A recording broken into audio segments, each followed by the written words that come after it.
कि मेरे हिंदुस्तान से मेरी निस्बत कैसे तोड़ोगे, निस्बत कैसे। अस्सलामुअलैकुम। कैसे हो प्यारे दोस्तों, उम्मीद करता हूँ खैरियत से होंगे। दोस्तों, आज के इस वीडियो में हम लेकर हाजिर हुए हैं इमरान प्रतापगढ़ी की एक नज़म। दोस्तों, इस नज़म को लास्ट तक ज़रूर सुनिएगा। इससे पहले आपसे गुजारिश है कि वीडियो को लाइक करें और चैनल को सब्सक्राइब करें। कि मेरे हिंदुस्तान से मेरी निस्बत कैसे तोड़ोगे, निस्बत कैसे तोड़ोगे। आवाजों को दबाने के लिए, कुचलने के लिए लाके खड़े कर दी गई हैं मशीनें और डराया जा रहा है। मैं गवा रहा हूं जहांगीरपुरी से लेकर के शाहीन बाग तक, मैं खड़ा रहा हूं वहां पर। मैं इसलिए ये मिसरे पढ़ता हूं, अगर लगे कि मुझे इस स्टेज पर भी खड़े होकर के मिसरे पढ़ने चाहिए तो मैं आपकी आवाज बन के बोलने की हिम्मत करता हूं, और उसी तरह से आपका साथ मिलेगा तो मुझे लगेगा कि मैं सच्चे लोगों के बीच में खड़ा हूं। कि मेरे हिंदुस्तान से मेरी निस्बत कैसे तोड़ोगे, निस्बत कैसे तोड़ोगे। अगले मिसरे पे आपका जो समर्थन है वो सिर्फ इस दीवार में कैद न रह जाए, पूरे हिंदुस्तान तक जाए। मैं दिल्ली में खड़ा हूं कि मेरे हिंदुस्तान से मेरी निस्बत कैसे तोड़ोगे, निस्बत कैसे तोड़ोगे। मेरे हिंदुस्तान से मेरी निस्बत कैसे तोड़ोगे। छत तोड़ोगे लेकिन मेरी हिम्मत कैसे तोड़ोगे। मेरे हिंदुस्तान से मेरी निस्बत कैसे तोड़ोगे, निस्बत कैसे तोड़ोगे। मेरे हिंदुस्तान से मेरी निस्बत कैसे तोड़ोगे। छत तोड़ोगे लेकिन मेरी हिम्मत कैसे तोड़ोगे। मेरे हिंदुस्तान से मेरी निस्बत कैसे तोड़ोगे, निस्बत कैसे तोड़ोगे। पहला बंद पढ़ता हूं इस नज्म का कि तुमने मेरे मुल्क का सारा ताना बाना तोड़ दिया। तुमने मेरे मुल्क का सारा ताना बाना तोड़ दिया। प्यार मोहब्बत वाला तुमने हर अफसाना तोड़ दिया। तुमने मेरे मुल्क का सारा ताना बाना तोड़ दिया। प्यार मोहब्बत वाला तुमने हर अफसाना तोड़ दिया। पर तुमसे नहीं टूटेगा मेरा भारत कैसे तोड़ोगे। छत तोड़ोगे लेकिन मेरी हिम्मत कैसे तोड़ोगे। मेरे हिंदुस्तान से मेरी निस्बत कैसे तोड़ोगे, निस्बत कैसे तोड़ोगे। बुलडोजर के शोर के पीछे हर सच्चाई पस्त हुई। बुलडोजर के शोर के पीछे हर सच्चाई पस्त हुई।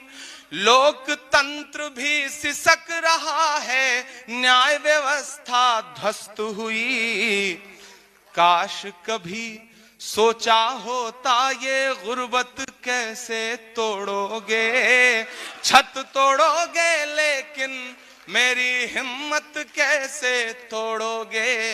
मेरे हिंदुस्तान से मेरी निस्बत कैसे तोड़ोगे, निस्बत कैसे तोड़ोगे। और मेरी आंखों के सामने मौजूद बड़ी तादाद में यहां जो पूरे मुल्क के लोग हैं, मैं चाहता हूं कि इस मिसरे पर सिर्फ मिसरे के लिए दाद मत दें, मेरी हिम्मत के लिए भी दाद दें, क्योंकि मैं इसलिए जिंदा हूं कि मैं बोल रहा हूं।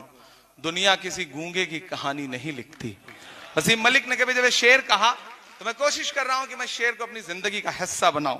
मैं हिम्मत करता हूं और आखिरी बंद पढ़ता हूं इस नज्म का। काश कभी सोचा होता ये गुर्बत कैसे तोड़ोगे। छत तोड़ोगे लेकिन मेरी हिम्मत कैसे तोड़ोगे। कि एक तरफ मगरूर हुकूमत के जालिम बुलडोजर हैं, तैयार रहिएगा, कमजोर तालियां ना बजें। एक तरफ मगरूर हुकूमत के जालिम बुलडोजर हैं, एक तरफ मगरूर हुकूमत के जालिम बुलडोजर हैं, एक तरफ कुछ मजलूमों के सहमे सहमे छप्पर हैं। वाह वाह,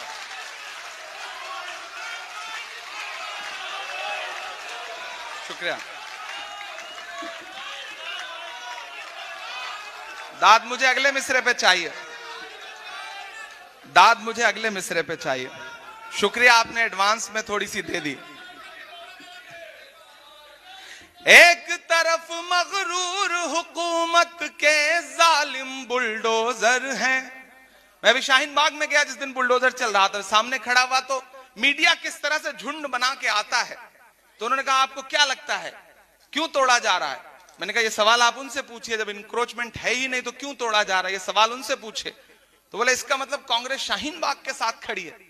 मैंने कहा हाँ, हम शाहीन बाग के साथ भी खड़े हैं, हम पंजाबी बाग के साथ भी खड़े हैं, हम गुलाब बाग के साथ भी खड़े हैं, हम रोशन बाग के भी साथ खड़े हैं, हम उस हर बाग बगीचे के साथ खड़े हैं जिसे भाजपा उजाड़ना चाहती है, हम उस हर बाग बगीचे के साथ खड़े हैं। तब मैं ये मिसरे पढ़ता हूं कि एक तरफ मगरूर हुकूमत के जालिम बुलडोजर हैं, एक तरफ कुछ मजलूमों के सहमे सहमे छप्पर हैं। जालिम को, तैयार रहिएगा, जालिम को जालिम कहने की जुर्रत कैसे तोड़ोगे, छत तोड़ोगे लेकिन मेरी हिम्मत। रहमानिर्रहीम।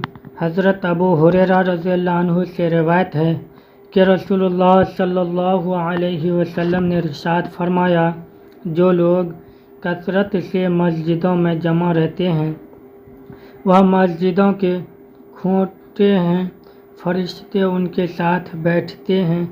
अगर वह मस्जिदों में मौजूद ना हों तो फरिश्ते उन्हें तलाश करते हैं। अगर वह बीमार हो जाएं तो फरिश्ते उनकी इयादत करते हैं। अगर वह किसी ज़रूरत के लिए जाएं तो फरिश्ते उनकी मदद करते हैं। आप सल्लल्लाहु अलैहि वसल्लम ने यह भी इरशाद फरमाया, मस्जिद में बैठने वाला 3 फ़ायदों में से एक फ़ायदा हासिल करता है।